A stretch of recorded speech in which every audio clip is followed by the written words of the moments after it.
ರಾತ್ರಿ ಸಮಯ 11:55. ಮಳೆ ಸುರಿಯುತ್ತಿತ್ತು.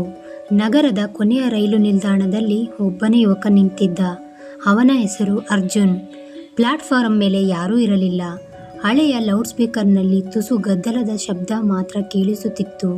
ಕೊನೆಯ ರೈಲು 12:05ಕ್ಕೆ ಆಗಮಿಸುತ್ತದೆ ಎಂದು ಪ್ರಕಟಣೆ ಕೇಳಿಸಿತು. ಅರ್ಜುನ್ ಮನಸ್ಸಿನಲ್ಲಿ ಭಾರ. ಅವನ ಜೀವನದಲ್ಲಿ ಎಲ್ಲವೂ ತಪ್ಪಾಗಿ ನಡೆಯುತ್ತಿತ್ತು. ಉದ್ಯೋಗ ಕಳೆದುಕೊಂಡಿದ್ದ.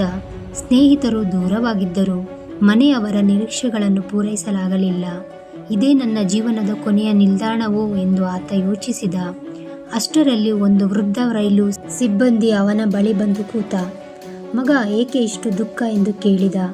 ಅರ್ಜುನ್ ನಿಧಾನವಾಗಿ ತನ್ನ ಕತೆ ಹೇಳಿದ. ವೃದ್ಧನು ಮುದ್ದಾಗಿ ನಕ್ಕು ಹೇಳಿದ, ಈ ನಿಲ್ದಾಣ ಕೊನೆಯದೂ ಅಲ್ಲ. ಇದು ಒಂದು ತಾತ್ಕಾಲಿಕ ನಿಲ್ದಾಣ ಮಾತ್ರ. ರೈಲು ಜೀವನದಂತೆ. ಕೆಲವು ಸ್ಟೇಷನ್ಗಳು ಕಷ್ಟ ಕೊಡುತ್ತವೆ, ಕೆಲವು ಸಂತೋಷ. ಆದರೆ ರೈಲು ನಿಲ್ಲೋದಿಲ್ಲ, ಮುಂದಕ್ಕೆ ಹೋಗುತ್ತಲೇ ಇರುತ್ತದೆ. ಅರ್ಜುನ್ ಆಶ್ಚರ್ಯದಿಂದ ಕೇಳಿದ, ಆದರೆ ನಾನು ಏನು ಮಾಡಲಿ?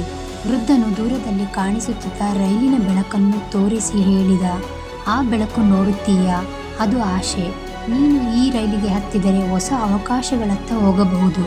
ಆದರೆ ಇಲ್ಲೇ ನಿಂತರೆ ಜೀವನ ನಿಲ್ಲುತ್ತದೆ. ಸಮಯ 12:05. ರೈಲು ಹಾರ್ನ್ ಮೊಳಗಿತು. ಗಾಳಿ ತೀವ್ರವಾಗಿ ಬೀಸಿತು. ಮಳೆ ಹನಿಗಳು ಮುಖಕ್ಕೆ ಬಿದ್ದವು. ಅರ್ಜುನ್ ಒಂದು ಕ್ಷಣ ಕಣ್ಣು ಮುಚ್ಚಿ ಆಲೋಚಿಸಿದ. ಇದು ನನ್ನ ಕೊನೆಯ ನಿಲ್ದಾಣ ಅಲ್ಲ, ಇದು ಹೊಸ ಆರಂಭ.